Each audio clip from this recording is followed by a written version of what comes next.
So first of all, let me highlight the fact that, as you know, the Boeing company is a company that has both commercial as well as defense, security, and space activities. And we've been here in Colombia for a long time. On the commercial side of our company, we've had a long-standing relationship with a number of different airlines.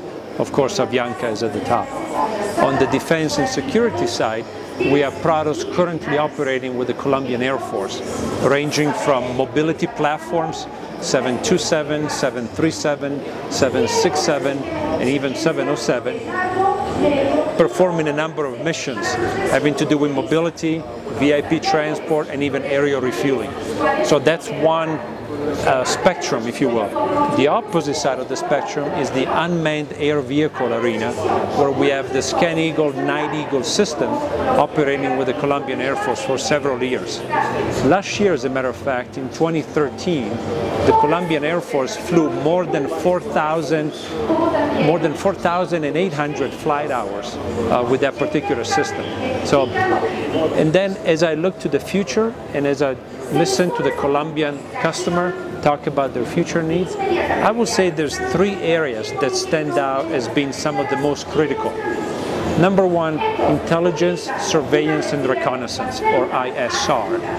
There's a great need for additional ISR right here in Colombia and really across Latin America. The second area is vertical lift, basically rotorcraft that can perform a number of missions, from humanitarian relief, disaster operations, of course defense and security operations, reconnaissance operations, lots of needs for vertical lift.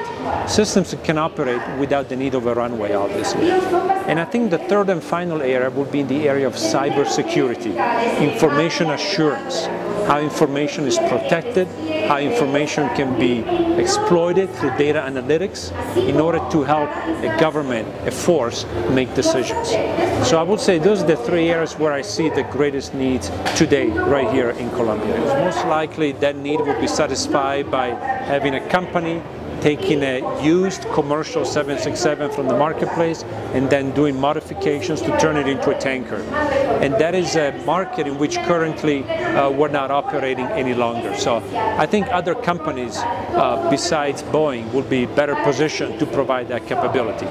Of course, any customer who operates any of our jetliners will be there to help them with spare parts and support as needed.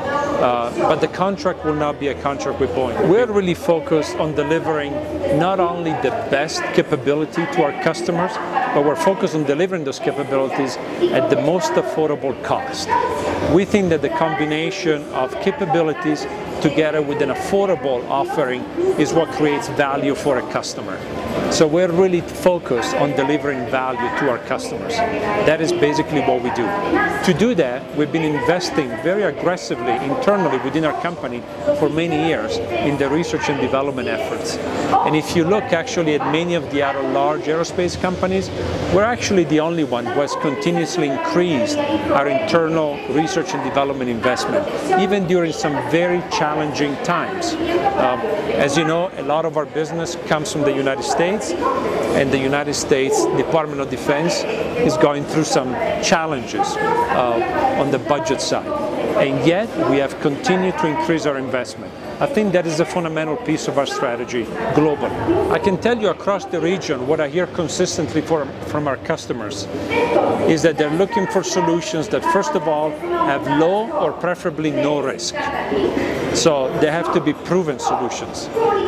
Nowadays, in this difficult budgetary environment, very few customers are looking for new development programs. They're looking to take existing capabilities and adapt them to their specific needs. So number one, low risk.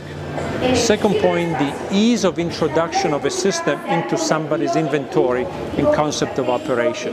So the systems has to be applicable to the reality of the environment in which the customers operate. And third, which is usually the most important, goes back to the point I said about balancing capability with cost in order to deliver value. Every single customer that I speak to is asking for more with less. They're trying to do more with less. So I think our job as industry is to invest our resources to be ready to deliver more for less. And that is true across Latin America.